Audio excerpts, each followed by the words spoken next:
Good morning and welcome to another episode of Unscripted and Unchained RPG Review. I am DM Bloodworth, and as you can see here, I'm doing something completely different from my channel. I am bringing to you some news that I just heard about while doing my live stream, and I dug a little further into it, and it appears that Hasbro is putting its entertainment one film and TV unit up for sale, and I'm going to dig directly into this Hollywood Insider article.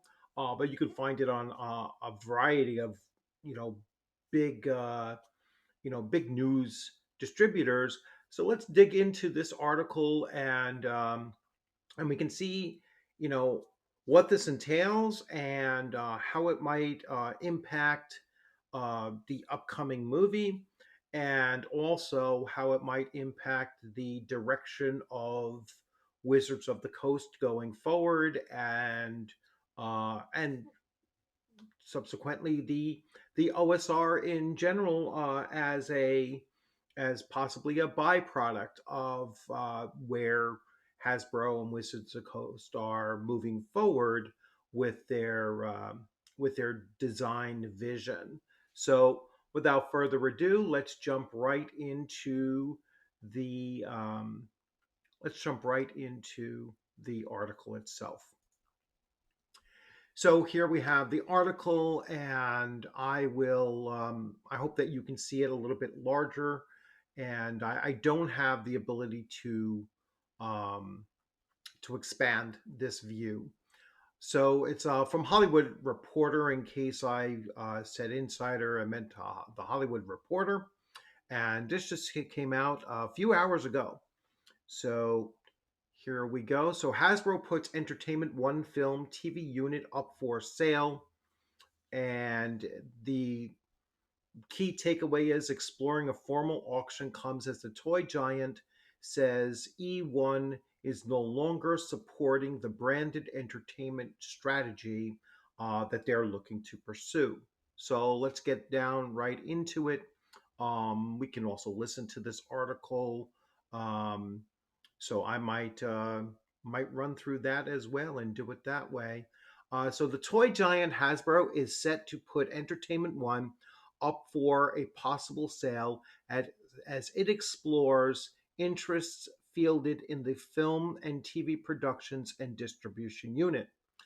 Following our recent Investor Day, where we introduced our new branded entertainment strategy Blueprint 2.0, we received inbound interest from several parties for the part of E1 television and film business that, while valuable, is not core to our go forward strategy. This interest informed our decision to explore the sale process, Chris Cox, Hasbro CEO, said in his statement on Thursday. Hasbro said possibly shedding E1 would allow the company to focus on the branded assets like Peppa Pig, Transformers, and Dungeons and Dragons as it looks to become a digital games giant. Exploring a sales process for E1 follows division CEO Darren Thrope leaving the Hasbro division at the end of 2022 as he serves out his current employment contract. Hasbro acquired E1 in 2019 as part of a $4 billion all cash transaction. At the time, Hasbro looked to the E1 deal to make the toy maker into a media contender as it combined the indie studio's film and TV unit with its own. The pandemic disrupted the media strategy with a Hollywood productions shutdown and delays in content deliveries as the industry reopened. More recently, Hasbro underwent under newly installed CEO Cox has turned its focus to becoming a digital gaming powerhouse. after fending off a proxy battle with an activist investor, Alta Fox Capital Management. Basically, Alta Fox wanted Hasbro to spin off Wizards of the Coast into its own separate company. As we execute Blueprint 2.0 with a focus on strategic investment in key franchise brands like D&D, Peppa Pig, and Transformers, we plan to expand our entertainment offerings across scripted TV, digital shorts, and blockbuster films. We look forward to delay, delighting audiences of all ages as we focus on delivering truly market leading Hasbro IP related entertainment, Cox added in his statement. Hasbro has retained JP Morgan and Centerview partners to assist in the sale process. E1 has a film and TV library with around 6,500 titles and a branded film and script TV business that produces and finances content like Dungeons and Dragons, Honor Among Thieves, the Woman King, Yellow Jackets, and the Rookie franchise. So there we have the article, and it brings up the question of, oh, I just shut down everything. So there we have the article, and it brings up the question in my mind: what impact will that have on Honor Among Thieves? So we already know that its release has been pushed back twice already. I have a feeling that this might push it back even further, or potentially shelve it for the time being as they work through this sales process. I seriously doubt it will launch even now. I believe it was pushed back to like April. I have a feeling that it's going to get pushed back even further than that. So that's one question that I think that many of us will be sitting there and wondering about. Um, they they've said twice now in the article, and this is coming straight from Chris Cox, that the push for Hasbro and Wizards of the Coast is to become a digital gaming powerhouse, which again moves us towards the idea that Dungeons and Dragons is moving towards a much more digital format than it is currently played at, and that's something that many of us in the OSR have been talking about, and many other pundits on YouTube have been pointing to, is the fact that they really are pushing this digital model.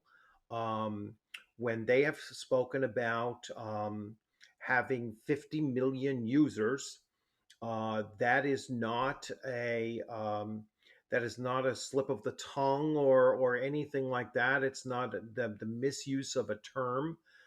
Users is directly connected to gaming, computer gaming, and so I think it further reinforces the idea that Chris Cox's vision and Hasbro's vision for Dungeons and Dragons moving forward is to move further and further towards a digital format for the game in the future.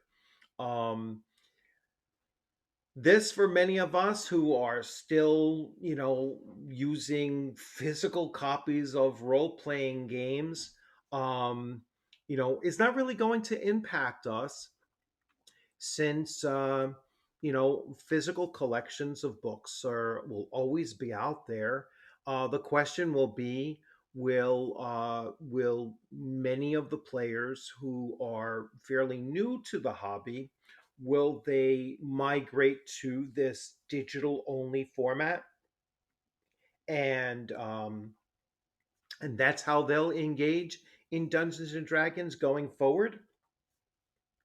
Will some say, listen, I still want to have my physical access to to Dungeons and Dragons, which I've already built up my, my large catalog of 5e books, and so I'm not going to move forward. I'm going to just stay with the 5e that I already own, or the older editions of D&D that I already own, and continue playing along those lines. I'm sure that there'll be some people that make that decision as well. And From an OSR perspective, will some say, you know what, I don't like the direction that this is going to go in, and so I'm going to look at other tabletop role playing games that I initially might not have considered taking a look at, because tabletop role playing games and using physical books, and being in person and doing this is the way that I want to continue participating in the broader tabletop role playing game hobby. So um, yeah, there's a variety of different ways that you can look at this, both positive and negative, whether you're a 5e fan or you're not, or whether you're a Wizards of the Coast fan or not.